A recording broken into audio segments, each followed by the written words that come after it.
Me llamo Ernestina, tengo 66 años y la historia que estoy por contarte no es de las que se olvidan fácilmente.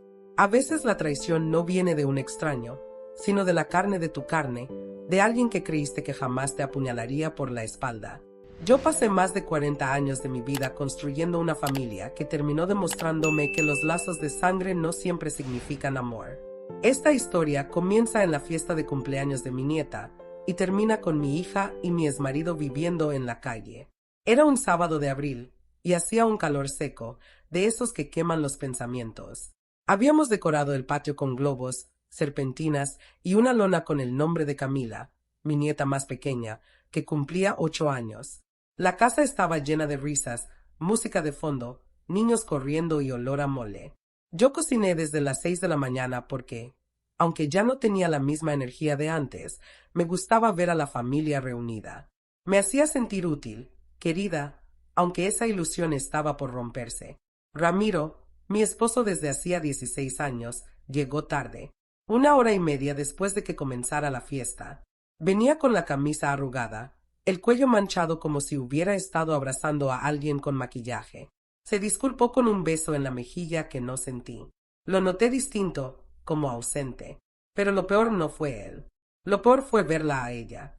Mariana, mi hija, la única hija mujer que tuve, nacida de mi primer matrimonio. Venía radiante, como si el sol le caminara detrás.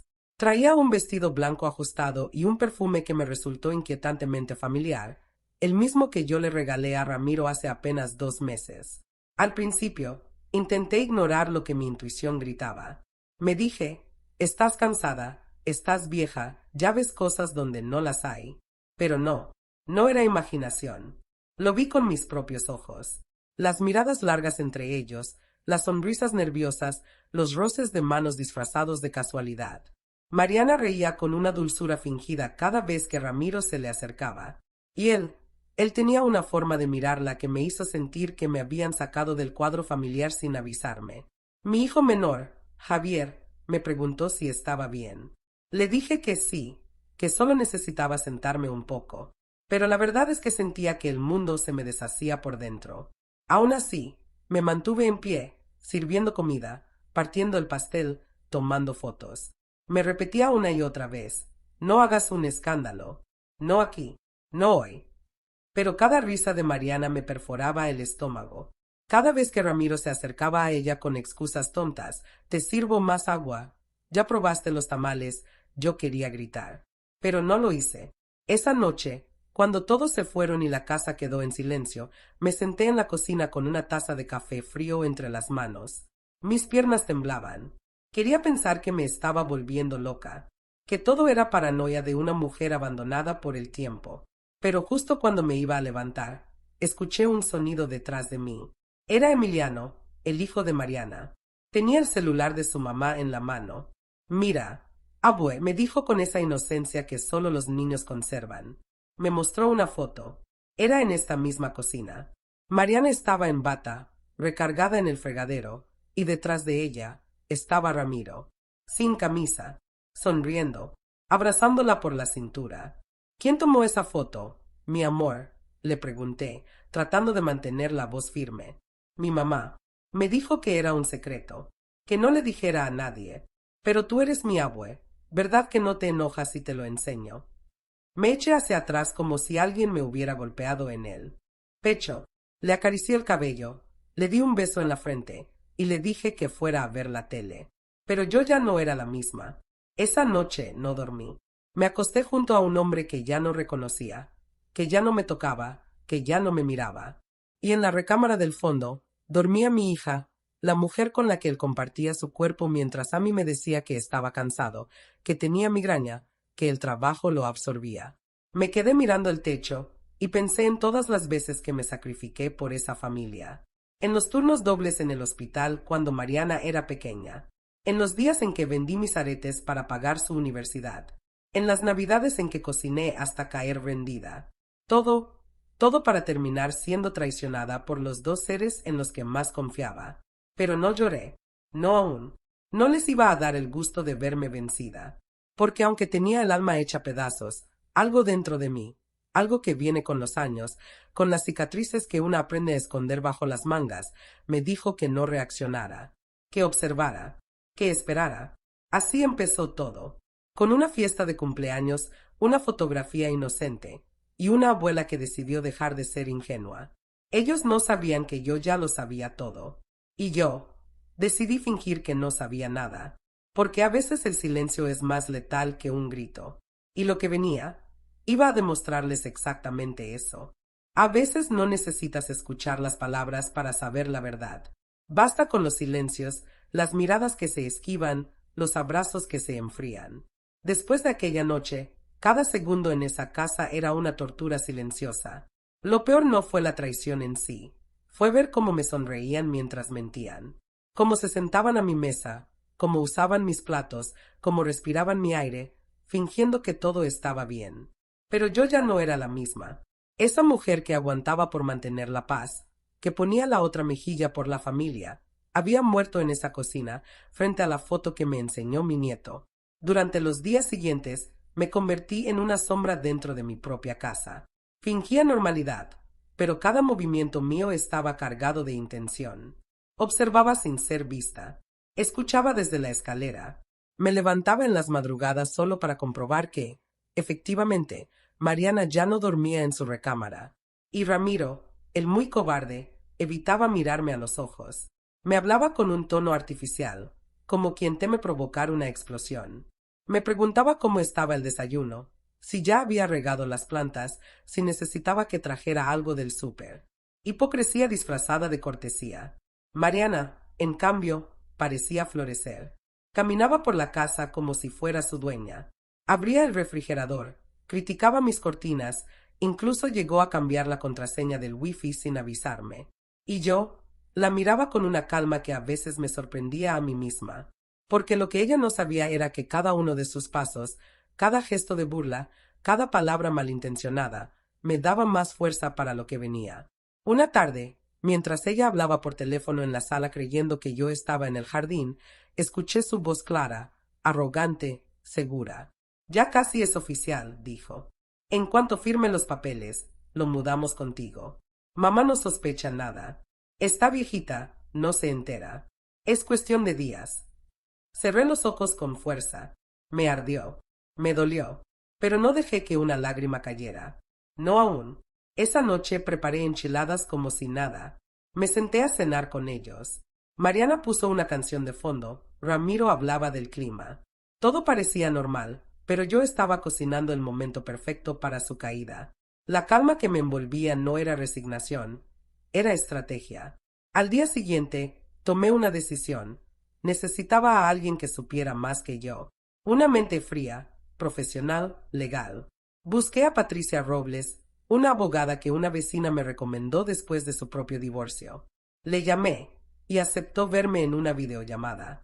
No quería que nadie en casa supiera que estaba moviendo piezas. Quería que pensaran que seguía siendo la señora tranquila que le servía café y fingía no notar nada. Me encerré en la recámara, puse los audífonos y esperé. Patricia era joven, pero con ojos que ya habían visto demasiado. Le conté todo, con calma, sin llorar. Ella no interrumpió, solo escuchaba y tomaba notas. Al final, me pidió que buscara ciertos papeles, el testamento de mi primer esposo, la escritura de la casa, las actas de matrimonio. Pasé 2 noches escarbando en mis archivos, buscando documentos que no tocaba desde hacía décadas.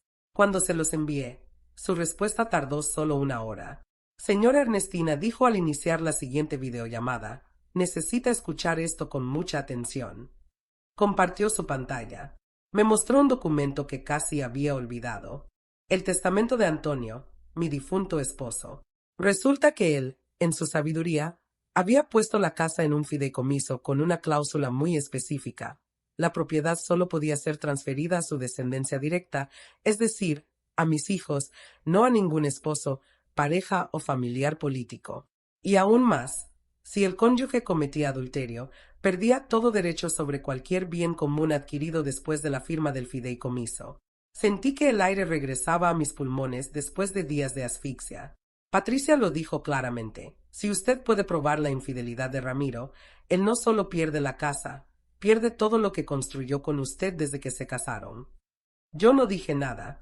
Solo me quedé mirando la pantalla, en silencio, mientras una sonrisa se formaba lentamente en mi rostro.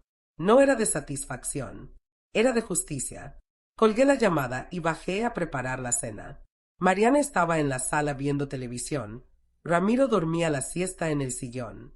Y yo, mientras picaba jitomate, repetía en mi mente las palabras de Patricia. Todo depende de cómo juegue usted sus cartas. Y vaya que tenía buenas cartas. Ahora solo necesitaba una cosa más: tiempo. Unos días más de teatro. Unos días más de fingir que no sabía nada. Y entonces daría el primer golpe. Porque a veces la mejor forma de venganza no es hacer daño, es hacer justicia con dignidad. Y lo que ellos no sabían era que yo había decidido dejar de callar. Cuando crees que ya viste lo peor, la vida se encarga de mostrarte que aún puede apuñalar más profundo. Justo cuando pensaba que tenía el control, que estaba por cerrar la trampa con elegancia, escuché algo que me sacudió por dentro. No fue una pelea, ni una confesión directa. Fue una simple frase, dicha entre risas, que me reveló que lo que ellos estaban planeando era mucho más cruel de lo que yo imaginaba. Lo que vino después cambió por completo mi forma de ver a mi propia hija, porque ya no era solo una traidora, era una enemiga. Era domingo por la tarde. Yo fingía leer en el comedor mientras Mariana hablaba por teléfono en la terraza. Creía que no la escuchaba, pero no contaba con que después de tantos años yo ya conocía cada rincón de esa casa, cada eco, cada punto donde las paredes susurraban. Y lo que escuché, todavía me cuesta repetirlo. Sí, ya lo convencí, decía Mariana, con una voz suave, casi seductora. Ramiro va a poner todo a su nombre cuando termine el trámite. Dice que mamá está débil, que no le interesa pelear.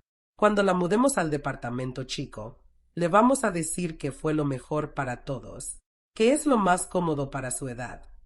Me levanté lentamente, sin hacer ruido, y caminé hasta la cocina. Necesitaba apoyarme en algo. Sentí que me faltaba el aire. No por la traición, eso ya lo sabía, sino por la crueldad. Por la manera en que mi hija planeaba empujarme fuera de mi propia casa, como si fuera un mueble viejo. Y mientras tomaba un vaso de agua con manos temblorosas, recordé algo más. Una conversación de hace meses, cuando Mariana me pidió copia de unos documentos para ayudarme a ordenar mis papeles. Me dijo que quería digitalizarlos por si algún día me pasaba algo. Ahora entendía todo. Estaba reuniendo pruebas para despojarme legalmente. Estaba intentando dejarme sin nada. Esa noche no hablé con nadie. Preparé la cena, como siempre. Puse los platos en la mesa, como si no supiera nada. Ramiro comentó algo sobre un viaje de fin de semana que quería hacer con la familia. Mariana sonrió. Yo también, porque ya no lloraba por dentro. Ahora me estaba preparando. Al día siguiente, fui a ver a Patricia, mi abogada. Le pedí que me ayudara a grabar llamadas, a recolectar mensajes, a asegurarme de que cada paso que ellos dieran quedara documentado. No podía arriesgarme a cometer errores. Ella me explicó que mientras más pruebas tuviera, más fuerte sería mi caso, que no solo tenía la protección del fideicomiso, también podía presentar cargos por manipulación, fraude e incluso falsificación si encontraba documentos modificados. Volví a casa más decidida que nunca. Esa noche, Ramiro se acercó a mí con una sonrisa forzada.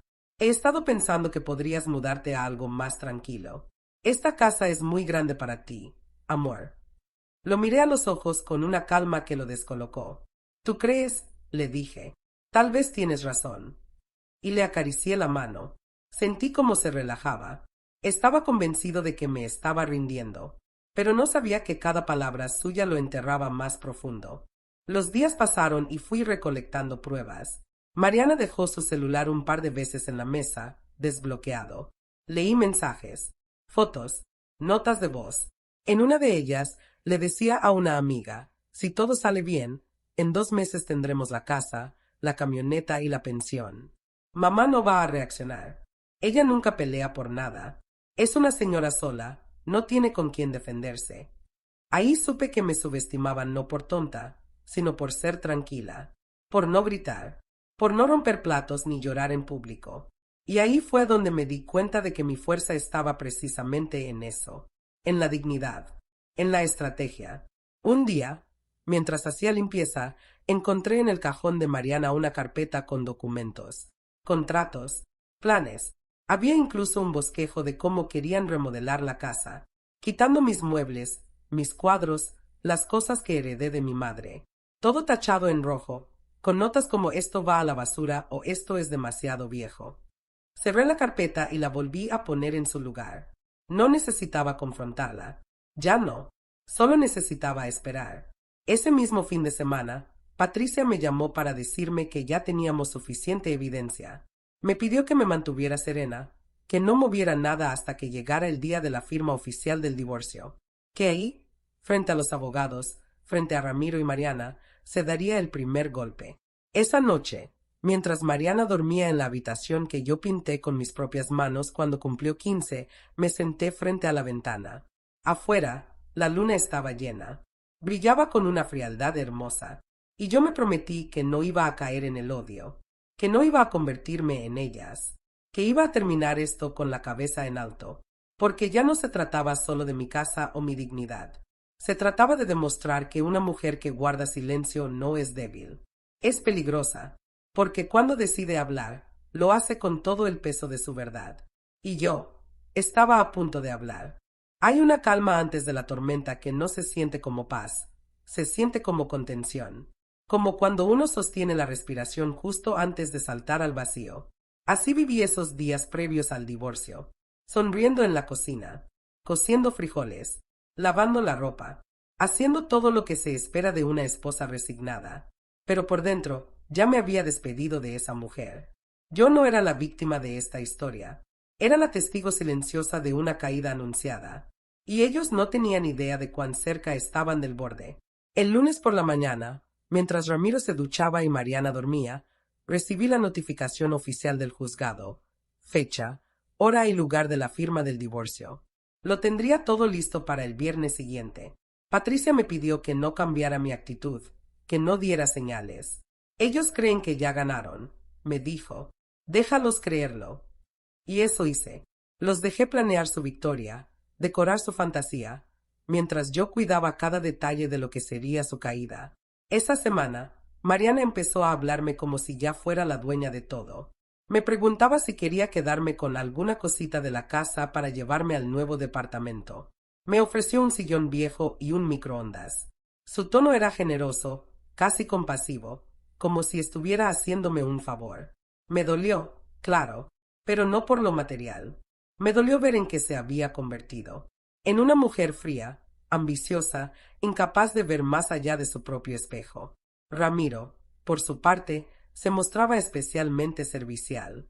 Me traía flores, me hacía preguntas sobre mis comidas favoritas, intentaba recuperar el personaje del esposo atento. Pero todo era falso, una actuación mediocre. Su mirada tenía la misma expresión vacía que los que intentan ocultar algo a gritos.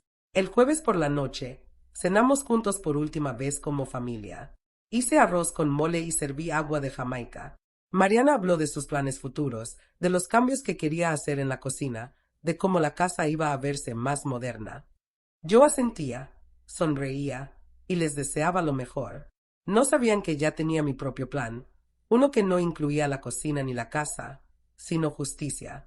Esa noche, en mi cuarto, abrí la caja de madera donde guardaba cartas, fotos antiguas y papeles importantes. Saqué una foto de cuando Mariana tenía 6 años, con 2 trenzas y los dientes chuecos. La abracé por un momento. No sabía en qué momento se había perdido. No sabía cuándo había dejado de verme como madre para verme como un estorbo. Pero ya no importaba. No podía rescatarla, solo protegerme de ella. El viernes llegó como una tormenta disfrazada de día soleado. Me puse mi blusa favorita, esa blanca con bordado a mano que heredé de mi madre. Tomé mi bolso con todos los documentos que Patricia me había pedido y salí temprano, dejando el desayuno listo como siempre. Cuando llegamos al despacho, Ramiro caminaba con paso confiado. Mariana llevaba lentes oscuros y un cuaderno en la mano. Me ofrecieron sentarme al centro. Lo hice. Frente a nosotros, el abogado de Ramiro, un hombre gris y condescendiente, empezó a leer los acuerdos. Según ellos, yo recibiría una pequeña pensión mensual, un departamento viejo que compartimos por 2 años y un automóvil que apenas funcionaba. A cambio, renunciaría a cualquier derecho sobre la casa, los ahorros y el terreno que compramos hace 10 años. Escuché en silencio. Cuando el abogado terminó, me miró esperando resistencia. Pero yo solo pregunté, ¿dónde firmo? Ramiro se tensó. Mariana frunció el ceño. Nadie esperaba que me rindiera tan fácilmente. El abogado deslizó el documento y me dio la pluma. Firmé, una vez, 2 veces, y luego dejé la pluma sobre la mesa. ¿Eso es todo? Pregunté. Eso es todo, respondió el abogado, con una sonrisa. Perfecto, dije. Me levanté, tomé mi bolso, y al salir, miré a Ramiro directo a los ojos por primera vez en semanas. Sonreí, no por cariño, por certeza. Esa tarde, en cuanto regresé a casa, llamé a Patricia. Le confirmé que ya habíamos firmado. Me pidió que preparara todo para el lunes, que un notificador vendría con la orden judicial. Yo solo tenía que seguir sonriendo hasta entonces.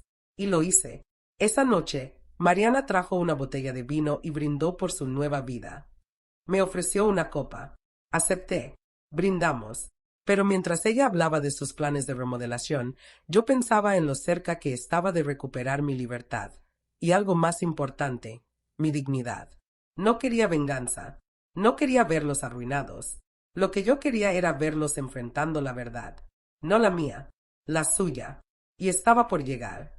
Uno cree que el momento más duro es cuando te rompen el corazón. Pero no. El verdadero dolor llega cuando tienes que mirar a los ojos a quien te traicionó y fingir que todavía lo amas. Así fue el día después del divorcio. Desayunamos juntos. Mariana se sirvió café en mi taza favorita. Ramiro silbaba mientras leía el periódico. Yo limpiaba la estufa con la misma rutina de siempre, pero por dentro ya era otra. El papel que firmé no fue un final. Fue una llave, una que me permitiría abrir la puerta que ellos pensaban haber cerrado en mi cara. Lo que venía era la parte más delicada y la más necesaria. Ese sábado parecía cualquier otro. Mariana despertó tarde, bajó con su bata de seda y empezó a dar órdenes como si la casa ya le perteneciera. Mamá, ya deberías empezar a empacar tus cosas. Ramiro y yo queremos comenzar con los cambios esta semana. Ni siquiera me miró cuando lo dijo. Solo mordió una galleta y se fue al jardín. Ramiro estaba afuera, hablando con un arquitecto. Escuché que mencionaban derribar la barda trasera y convertir la recámara principal en estudio. Mi recámara, la que compartimos 16 años. Fui a mi habitación y cerré la puerta. Me senté en la cama, apretando las sábanas con las manos. Quería llorar, quería gritar, pero no lo hice. No iba a permitir que me vieran quebrarme. Ya no. A las 11 en punto llegó el notificador. Golpeó la puerta con 3 toques firmes. Mariana fue quien abrió. Vi desde el pasillo cómo su rostro se transformaba al recibir el sobre. ¿Qué es esto?, preguntó. El hombre solo respondió. Es una orden judicial. Buen día. Ella entró a la sala con pasos lentos, como si cargara un cadáver. Ramiro tomó el sobre y lo abrió. Su cara se puso pálida. Yo ya estaba sentada en el sofá, esperándolos. ¿Qué hiciste?, preguntó Mariana, levantando la voz. Solo protegí lo que me pertenece, respondí con calma. Pero ya firmaste, gritó Ramiro. Esto no tiene sentido. Claro que tiene sentido, dije. Esta casa no estaba a mi nombre, estaba en fideicomiso. Y tú, Ramiro, perdiste cualquier derecho sobre ella en el momento en que me fuiste infiel. Legalmente, no tienes derecho ni a una baldosa. Se hizo un silencio espeso. Mariana bajó la mirada. Ramiro se dejó caer en la silla. Ustedes pensaron que me estaban sacando de aquí, pero lo que hicieron fue firmar su propia salida, agregué. Mariana se puso de pie de golpe y fue hacia la escalera. Subió y comenzó a empacar con furia. Golpeaba cajones, lanzaba ropa al suelo, gritaba por el teléfono a alguien, tal vez una amiga. Yo seguí sentada, bebiendo mi té. Ramiro me miraba con una mezcla de enojo, algo más, dolor, quizás, o tal vez culpa, pero ya era tarde para eso. Esa tarde, Patricia vino a verme. Me abrazó al entrar. Me dijo que todo estaba listo, las cuentas, las escrituras, los documentos, todo a salvo. Mariana bajó y al verla, Soltó una risa sarcástica. ¿Tu abogada? Dijo. Muy profesional, mamá. Pero esto no se va a quedar así.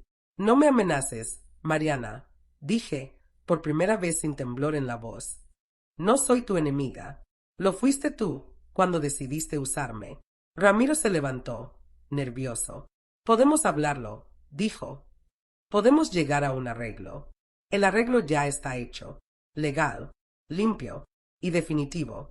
Esa noche no hubo cena. Mariana pidió una pizza.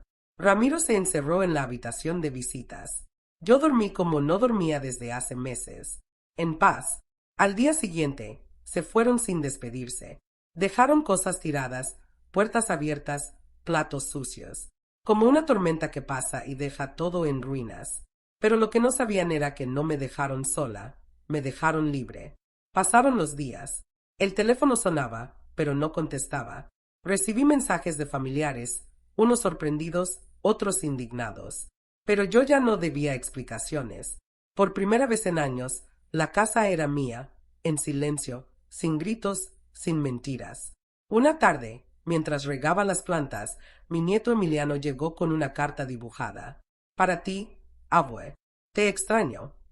La leí con lágrimas en los ojos, porque en medio de todo ese caos, él era lo único puro, lo único que valía la pena proteger.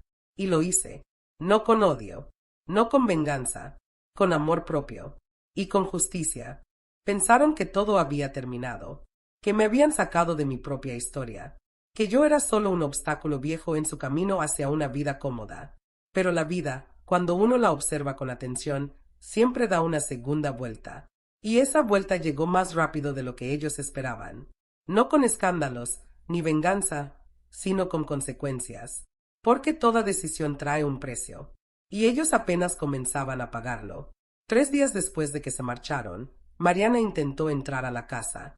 Llegó con una camioneta rentada, acompañada por 2 hombres que parecían trabajadores de mudanza.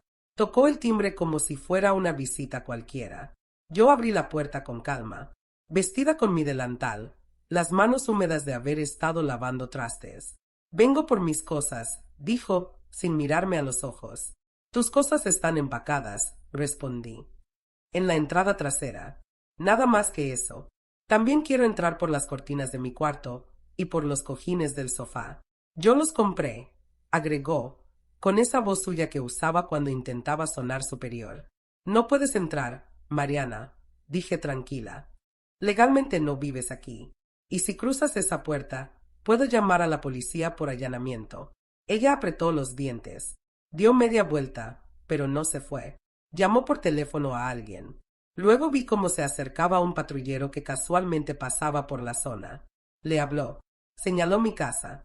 Yo observé desde la puerta sin moverme. El oficial vino hacia mí. Le expliqué la situación.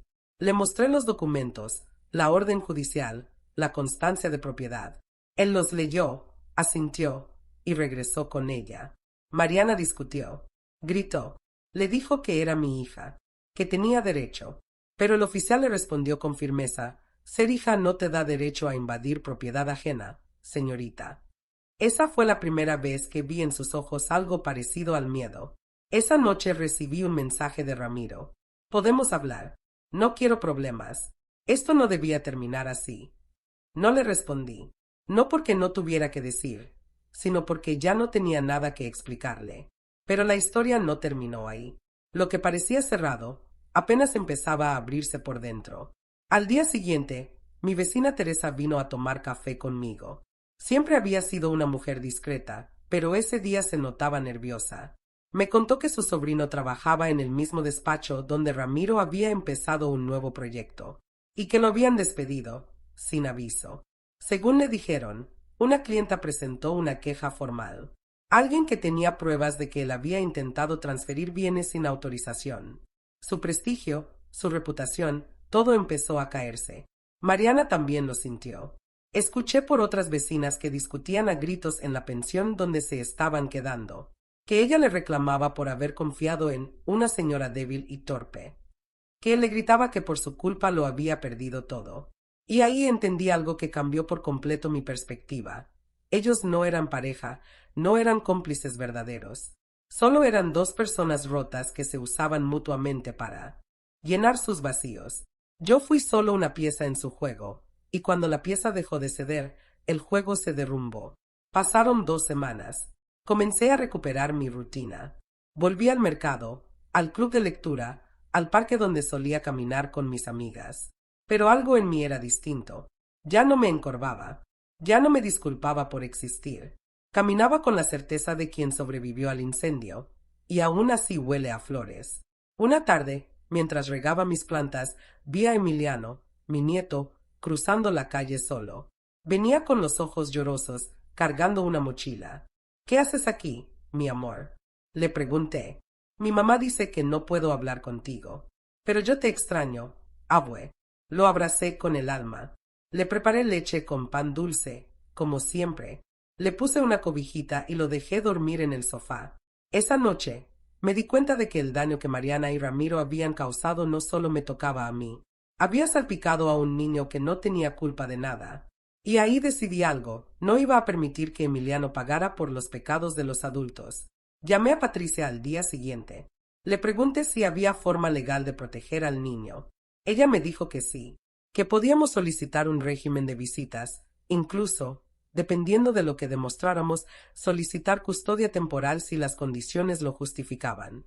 Le dije que no quería quitarle su madre, solo asegurarme de que él no creciera rodeado de odio, gritos y egoísmo. Patricia me apoyó, me dio las indicaciones, y comencé a juntar lo necesario. Mientras tanto, Mariana me bloqueó de todas partes. Su orgullo era más fuerte que su amor. O quizá, nunca hubo amor. No lo sé. Prefiero pensar que sí lo hubo alguna vez, que en algún rincón de su corazón todavía queda algo de la niña que me abrazaba cuando tenía miedo. Pero si no, entonces solo me queda hacer lo que siempre he hecho, proteger. A los míos, a mí misma, y a ese niño que ahora duerme tranquilo en mi casa, rodeado de verdad, aunque sea dolorosa, porque prefiero una verdad que duela a una mentira que envenene. Y ya tuve suficiente veneno por una vida entera. Hay heridas que no sangran por fuera, pero te desgarran por dentro todos los días. Lo entendí la noche en que Emiliano me preguntó si había hecho algo malo. Me miró con esos ojos grandes que todavía creen que el mundo es justo, y me dijo, ¿por qué mamá ya no me deja venir contigo? Tuve que tragarme el llanto, acariciarle la cabeza y decirle que a veces los adultos se equivocan, que no es culpa de los niños. Pero por dentro sentí que algo se rompía. Si ya era difícil digerir la traición de una hija, aún más duro era ver cómo ese dolor alcanzaba a mi nieto. Ahí supe que lo que estaba viviendo no era solo mi historia. Era la historia de una familia quebrada, y yo era la única que quería recomponer los pedazos. Después de esa visita, Mariana vino a mi casa por él. Tocó el claxon desde la calle como si fuera una extraña. Ni siquiera se bajó. Emiliano recogió su mochila con tristeza, me abrazó fuerte y me susurró, «No me olvides, abue». Lo vi subir al coche, y mi hija ni siquiera volteó a verme. Aceleró como si le quemara el volante. No había rastro de culpa en su cara, solo enojo, rencor. Patricia me ayudó a levantar la petición legal. Sabíamos que iba a tomar tiempo, pero teníamos argumentos, pruebas de inestabilidad, testigos y, sobre todo, el deseo explícito de Emiliano de seguir viéndome. Mientras el trámite avanzaba, yo me enfoqué en mí. Empecé a tejer otra vez. Retomé clases de canto para adultos. Volví a salir con mis amigas del club. Poco a poco, la casa se fue llenando de mí, de mi olor, mi música, mis costumbres. Sin gritos, sin tensiones, sin secretos. Pero justo cuando creí que la tormenta había pasado, la vida decidió dar un giro más. Una tarde recibí una llamada inesperada. Era Víctor, el hijo de Ramiro, de su primer matrimonio. Siempre fue educado conmigo, aunque distante. Me pidió que lo viera. Quedamos en una cafetería cerca del centro. Cuando llegó, se notaba nervioso, incómodo. «Necesito contarte algo», dijo sin rodeos. «No estoy defendiendo a mi papá. Lo que hizo contigo fue imperdonable. Pero hay algo que deberías saber». Me mostró su celular. Tenía mensajes, grabaciones, incluso capturas de pantalla. Al parecer, Mariana había estado hablando con él en secreto desde meses antes del divorcio. Le había pedido ayuda para averiguar cómo funcionaban los fideicomisos. Le mintió, diciéndole que yo estaba perdiendo la memoria, que quería proteger la casa de futuros conflictos familiares. Pero lo que buscaba era otra cosa. Quería registrar todo a su nombre sin levantar sospechas. Lo que más me dolió, dijo Víctor, fue que incluso intentó convencerme de que tú estabas manipulando a mi papá, que eras tú la que querías despojarlo. Me dejó una carpeta con copias de los mensajes. Se despidió con un apretón de manos y una mirada sincera. Me agradeció por los años que compartimos y me dijo que esperaba que todo saliera bien. Me fui de esa cafetería con el corazón pesado, pero también con algo nuevo, la certeza de que no estaba sola. Alguien más había visto la verdadera cara de Mariana, y eso me dio fuerzas. Llevé la carpeta a Patricia. Ella revisó todo con detalle. Me dijo que esto reforzaba aún más mi caso, tanto por la custodia de Emiliano como por la defensa de mi patrimonio. También me advirtió, Mariana no se iba a quedar de brazos cruzados. Tenía razón. 2 días después, recibí una carta, un aviso legal. Mariana me demandaba por daño moral y por difamación. Decía que yo había iniciado una campaña en su contra, que le impedía rehacer su vida y afectaba su salud emocional. No sabía si reír o llorar. Me senté en el sillón y leí la carta una y otra vez. Estaba desesperada. Sabía que estaba perdiendo. Y como todo depredador herido, estaba dispuesta a atacar por cualquier lado. Patricia me dijo que no me preocupara, que responderíamos de forma legal, con pruebas. Pero yo sabía que esto ya no era solo un pleito por casas ni por dinero. Era algo más profundo. Una guerra emocional. Una donde la verdad se había convertido en amenaza. Ese mismo día, Emiliano me llamó desde el teléfono de su amigo. Lloraba. Me dijo que su mamá lo había castigado por mencionarme, que le quitó sus dibujos, que rompió una carta que me había escrito. Sentí que el alma se me salía del cuerpo. Me senté en el piso, como si el peso del dolor fuera demasiado para mis piernas. No llores, mi amor, le dije. No importa cuánto te alejen. Yo te llevo aquí. Me toqué el pecho. Aquí nadie te puede borrar. Después de colgar, no dormí.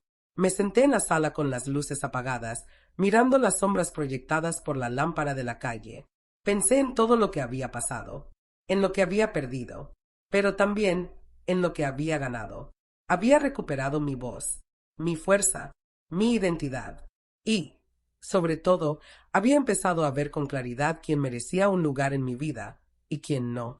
Porque hay batallas que no se ganan gritando, se ganan resistiendo, en silencio, de pie, con la cabeza en alto. Y yo seguía de pie. Hay verdades que no solo te desgarran por dentro, también te abren los ojos de golpe, como si una venda invisible cayera al suelo de pronto. Y en ese momento ves todo con tanta claridad, que duele. Porque te das cuenta de que viviste engañada por personas que tú misma formaste, criaste, protegiste. Eso me pasó el día que descubrí que Mariana no solo quería mi casa, ni mis cosas, ni apartarme de mi nieto. Ella quería borrarme, desaparecerme de su historia como si nunca hubiera existido. Y lo peor de todo, lo había planeado con tiempo. Esa mañana Patricia me citó en su oficina. Me dijo que tenía algo delicado que mostrarme. Yo fui preparada para cualquier cosa, o eso creí. Cuando llegué, me ofreció sentarme y me entregó una carpeta. Dentro había documentos que no reconocí al principio, fotocopias de pólizas, nombres extraños, firmas falsas. Encontramos esto revisando los registros de seguros de vida, me dijo. Mariana intentó contratar una póliza a tu nombre hace 6 meses. Pero aquí viene lo grave. Tú apareces como firmante y nunca firmaste esto, ¿verdad? Negué con la cabeza. Sentí como el piso se me iba. La beneficiaria era ella. La cantidad asegurada era altísima. Y la firma era una imitación burda de la mía. De pronto todo cobró otro sentido. No era solo ambición. Era otra cosa. Un nivel de frialdad que me daba escalofríos. Esto es falsificación de identidad y fraude, añadió Patricia. Ya lo reportamos. La aseguradora inició una investigación. Me quedé en silencio, apretando el folder con las manos. Por un momento, pensé en todas las veces que Mariana me sirvió té, en las noches que entraba a mi cuarto sin tocar, en los medicamentos que me insistía que tomara sin falta. De pronto, Todo eso ya no me parecía preocupación. Me parecía un plan. Y ese pensamiento me dio miedo. Un miedo profundo. Pero también una decisión. Esto no era solo una pelea legal. Era una cuestión de seguridad. Esa misma tarde fui al médico. Le pedí un chequeo completo. Todo estaba bien, gracias a Dios. Pero no quería dejar ningún cabo suelto. Empecé a guardar copia de todo lo que Mariana me había dado en los últimos meses. Paquetes abiertos, frascos, todo, porque ahora no confiaba en nada. A los pocos días, Patricia me llamó de nuevo. Habían conseguido más pruebas. Mariana no solo había intentado contratar un seguro, también había contactado a un investigador privado para revisar mi historial médico. Quería saber si tenía alguna enfermedad grave. Buscaba una excusa, algo que pudiera usar para declararme incapaz, para hacerse con mis bienes legalmente. Me dieron ganas de vomitar. ¿Cómo llegamos a esto? ¿En qué momento esa niña que dormía abrazada a mi pecho se convirtió en alguien capaz de hacerme tanto daño? No lo sabía, pero ya no quería buscar explicaciones. Quería poner límites. La noticia corrió rápido. El abogado de Mariana la llamó para advertirle de la denuncia formal. Y esa misma noche, me llamó. Llevaba semanas sin marcarme, y cuando vi su nombre en la pantalla, dudé si contestar. Pero lo hice. ¿Qué clase de madre eres? Me dijo sin saludar. ¿Ahora me quieres meter a la cárcel? ¿Eso es lo que buscas? Su voz no era de arrepentimiento, era de rabia. Lo único que busco es que dejes de hacerme daño, respondí con calma. Y si para eso necesitas enfrentar la justicia, que así sea. Siempre fuiste una mártir, soltó. Siempre queriendo hacerte la buena. Pero tú también cometiste errores. Tú también tienes cosas que ocultar. Tal vez, le dije. Pero yo nunca traté de desaparecerte. Tú sí. Y eso es lo que te va a acompañar siempre. Colgó. No volvió a llamar. Esa noche lloré. No por miedo, ni por dolor. Lloré por el duelo silencioso de una madre que se dio cuenta de que su hija, su sangre, ya no era familia. Solo era una mujer con su propio vacío, uno que yo no podía llenar. Al día siguiente, Emiliano me volvió a buscar. Me dijo que su mamá estaba más enojada que nunca, que gritaba por todo, que ya no quería salir de casa, que hablaba sola. Me pidió quedarse conmigo unos días. Llamé a Patricia. Me dijo que, con todo lo que teníamos, podíamos pedir custodia temporal mientras avanzaba el proceso legal. Y eso hicimos. Poco a poco, el círculo se fue cerrando. Mariana fue citada a declarar. El seguro canceló la póliza. El investigador privado confirmó la solicitud fraudulenta. La fiscalía abrió una carpeta. Y aunque todo avanzaba con lentitud, cada paso era un clavo más en el ataúd de su mentira. Pero no me alegraba. No hay satisfacción en ver a tu hija hundirse. Solo hay resignación. Y una verdad que ya no duele, porque se volvió parte de ti. Ella eligió ese camino. Yo elegí salvarme. A veces, la justicia no llega con aplausos ni con sentencias. Llega en silencio, en forma de vacío. Un silencio que te deja ver quién se queda y quién se cae solo. Eso fue lo que pasó con Mariana y Ramiro. No los destruí yo. Se destruyeron ellos, poco a poco, con sus propias mentiras. Lo único que hice fue correr las cortinas y dejar que todos vieran lo que yo ya sabía desde hace mucho. Que no eran víctimas, ni familia, solo dos personas sin raíz, intentando construir algo sobre ruinas. Todo empezó a derrumbarse cuando Mariana recibió la notificación para presentarse a declarar. No era una citación común. Era la primera etapa de una investigación que ya tenía documentos, testigos y pruebas sólidas de fraude. Según me contó Patricia, su abogada, una mujer mucho más agresiva que inteligente, intentó postergar la audiencia con excusas médicas. Pero el juez no lo permitió. Le dio un plazo fijo.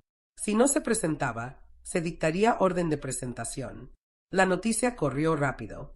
Una prima lejana me escribió para contarme que Mariana ya no respondía mensajes, que incluso había cerrado sus redes sociales. Alguien más me dijo que la habían visto salir del consultorio de un psiquiatra. No lo supe con certeza, pero lo creí, porque cuando tus mentiras se te vienen encima, no hay lugar donde esconderse. Ramiro también empezó a desmoronarse. Perdió el puesto que tenía como asesor legal en una empresa privada. No por mi denuncia, sino porque uno de los documentos que Mariana falsificó llevaba su firma también. Aun cuando él dijo que no sabía nada, quedó manchado. Y en ese mundo, el prestigio lo es todo. Nadie quiere trabajar con alguien bajo sospecha. Me enteré de que se mudaron de la pensión donde estaban, que no pudieron pagar la renta y que tuvieron que buscar un lugar más barato, en las afueras de la ciudad.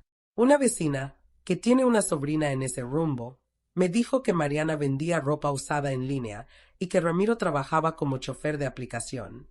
No me alegré, pero tampoco me dio tristeza.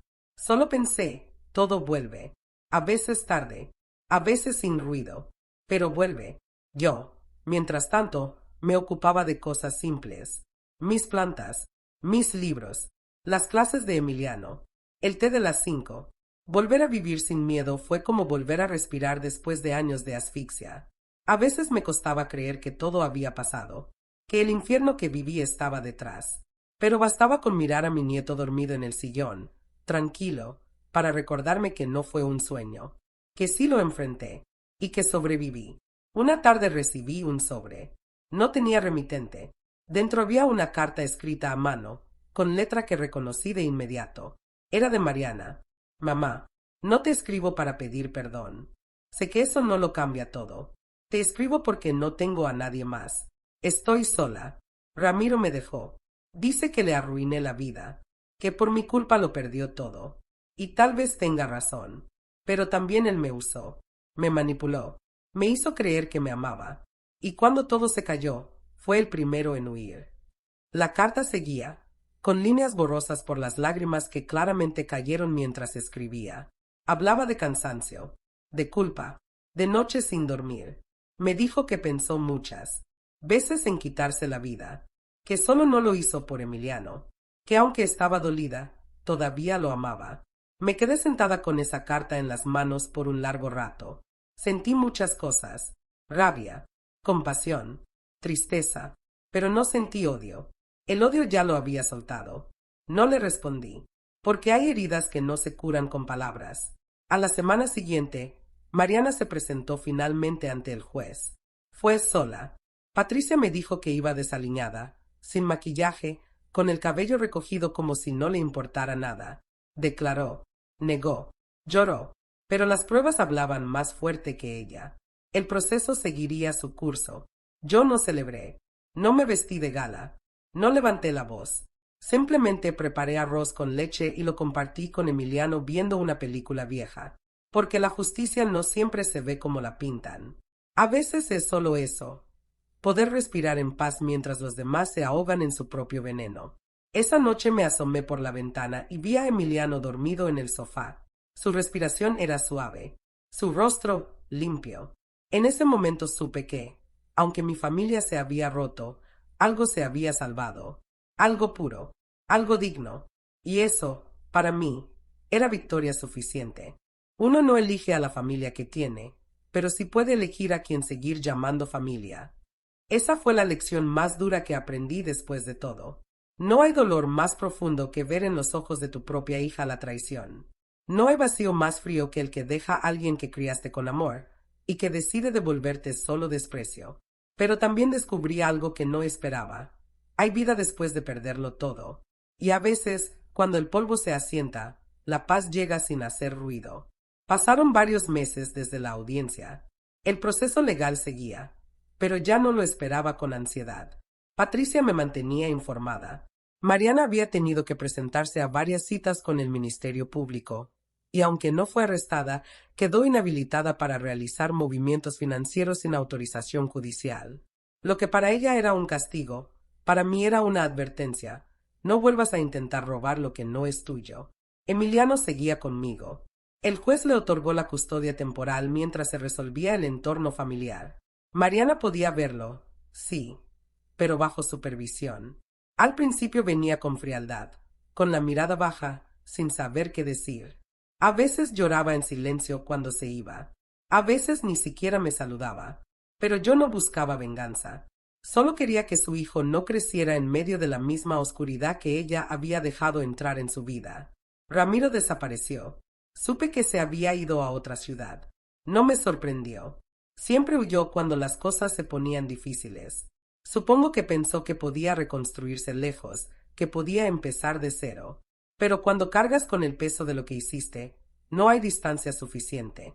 Esa fue su condena. Y no se la di yo. Se la dio su conciencia. La casa volvió a ser hogar. Lentamente, las paredes dejaron de recordar. Pinté. Cambié muebles. Abrí ventanas. Dejé entrar el aire. Compré una pecera. Me di pequeños gustos. Una mecedora nueva. Un mantel bordado a mano. Flores frescas todos los lunes. No era lujo, era amor propio. Después de tantos años de darle todo a los demás, al fin me estaba dando algo a mí. Un día, mientras Emiliano hacía su tarea, se me acercó con una hoja en blanco. Abue, ¿me ayudas a escribir una carta? ¿Para quién es? Para mamá.